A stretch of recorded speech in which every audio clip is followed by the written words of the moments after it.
1.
Lift के side side से चल रहा है, बहुत ही सीलिंग हो गया है।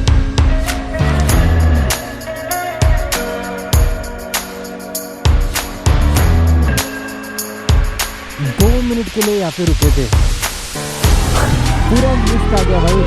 यहाँ से मौसिनराम 9 किलोमीटर है, पर व्यूज तगड़े हैं भाई, यहीं से गजब लग रहा है भाई। यहाँ चला के